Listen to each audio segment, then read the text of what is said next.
Fala pessoal, tudo bem?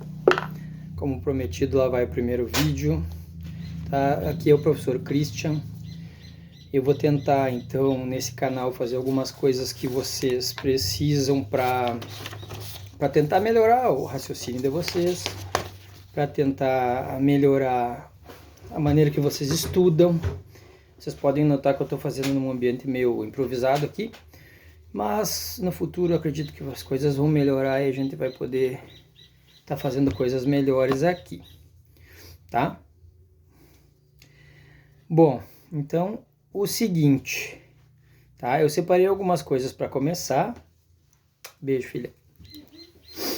Eu separei algumas coisas para começar e como eu fiz algumas enquetes com meus alunos, a minha sobrinha me ajudou a fazer também lá em Jaguari com os colegas dela uma enquete e a gente chegou no conteúdo de frações, que é um dos conteúdos que abrange os conteúdos do ensino fundamental, mas que precisam ser muito bem vistos porque tem várias questões da matemática básica, que são em torno de 15, 14 por ano, matemática básica, conhecimentos básicos do ensino fundamental, que precisam ter essa visão diferenciada, assim, porque são questões bastante simples, mas que envolvem um conhecimento mais geral sobre as frações que muitos, às vezes, não têm, ou às vezes esquecem, como a gente comenta muito, tá? As frações, então, englobam números decimais, problemas, quantidades, distâncias, medidas, divisões e porcentagem, tá? Números decimais, vocês sabem, aquele númerozinho com vírgula que vocês falam. Problemas abrange o conteúdo, por exemplo, 1/3 da produção de soja em 2010 custou tanto, quanto vai custar o valor total. Quantidades, 3,45 milhões de toneladas são carregadas pelo frete tal. Distâncias, tá? Aí às vezes em distâncias aparece a fração propriamente dita, como nesse exemplo que eu coloquei aqui, 7/3 de 1.000 metros, tá? 7/3 de 1.000 metros, 7/3 é uma fração, como vocês conheceram lá no ensino fundamental, imprópria, mas que pode ser chamada de número misto também, ou a gente faz, como a gente vai fazer nos próximos vídeos, a gente vai vendo. Medidas, tá? 1/3 para Rafael foi dado numa partilha de bens. 2 quartos para Betina e o restante para João, tá? O restante para João geralmente fala o restante, ou diz o restante, diz todo o valor da quantia que vai ser distribuído. Então, tem vários exemplinhos que a gente vai trabalhando que vocês vão ver que são bem legais, tá? Divisões. 4.000 toneladas de alimentos são divididos em containers. Aí, às vezes, fala que o container tem capacidade para tantas mil toneladas, tantas toneladas. Qual é o número mínimo de containers para carregar todo essas 4.000 toneladas, tá? Todo o total dos produtos, digamos assim.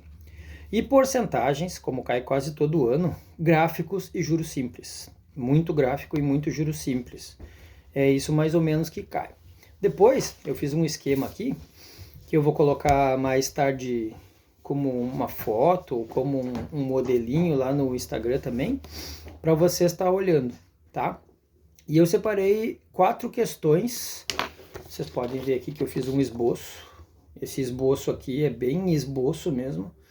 Que depois eu quero fazer um PowerPoint ou no Canva mesmo para vocês, para ver mais ou menos como é que funciona. E eu separei 4 questões que tem tudo a ver com frações. A primeira, que eu coloquei até aqui como barbada, porque é muito fácil, ou seja, é aquela questão que tu não pode errar.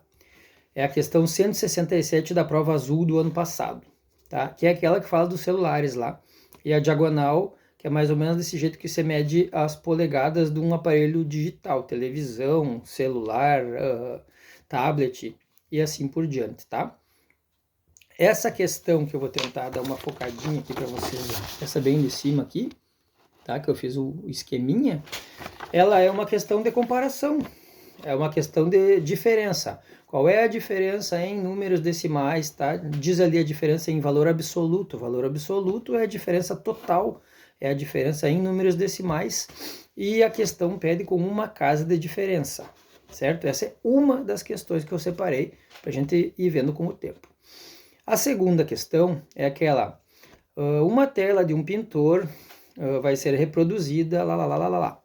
Essa questão está na PPL, tá? PPL do Enem é a prova para pessoas privadas de liberdade, pessoas que estão no sistema penitenciário ou estão retidas pela justiça de alguma maneira. Tem 3 dessas aqui que eu coloquei porque a maioria não viu essas questões, então eu resgatei elas aqui porque são bem legais e envolvem outros tipos de conhecimento, como por exemplo geometria, no caso das 3 frações e geometria. Reproduzir uma pintura, depois eu vou estar colocando essa lá também, certo? E frações como geometria espacial, que eu vou colocar aqui também para você estar vendo ali embaixo, ó. A questão é mais ou menos assim, ó, os caras têm que fazer um rolo, tá, de um material X lá, e eles têm que colocar na caixa menor possível. Eles têm que fazer uma caixa menor possível para que caiba esse rolo que tem esse produto químico X, tá? E a última que eu separei por hoje é essa aqui, certo? Que é uma pipa que uma empresa quer produzir. Ela diz ali umas medidinhas que o pessoal chegou. Também é da PPL do ano passado, a questão 153, tá? Que eu também vou colocar como questão, vou deixar um tempo para vocês resolver, e depois eu vou colocar a resolução no meu Insta também, certo? São 3 questões assim, ó. Essa 143 da pipa é lógica pura, tá? Teorema de Pitágoras, números decimais e razão e proporção, tá? Dá para resolver por vários jeitinhos, tá? Lembrando que para o Enem sempre o que importa é tu chegar na resposta, certo?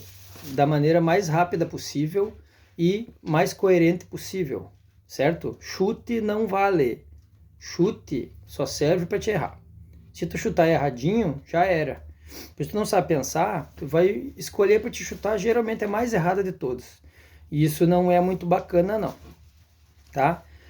O bacana que eu fiz aqui é que o tempo médio, de acordo com a estatística que eu olhei das questões, é em torno de 10 minutos para fazer essas 4 questões. Então elas são questões fáceis e médias, tá? Algumas 1 minuto, 1 minuto e meio, outras 2 minutos, 2 minutos e meio para resolver. Isso dá 10 minutos para resolver as 4, o que dá uma média de 2,5 para cada um, o que é bem mais baixo do que a gente vê no Enem, que tem em torno de 4 minutos, 3,5, né? Depende da questão e depende do dia. Mas no dia da matemática é isso que dá para fazer. Então tá tudo tranquilo. Eu espero que para começar isso esteja muito bem. Eu vou colocar depois todos esses meus levantamentos lá. E à medida que eu for conseguindo, eu vou melhorando o local, vou melhorando o som. Vou tentar melhorar tudo para conseguir ajudar vocês, porque a gente tem uma trajetória muito grande até o Enem. Muita coisa para fazer, mas temos muito tempo e isso que é o mais legal de tudo, tá? Um abraço, tá, do professor Valau. Um abraço para todos. Fiquem com Deus.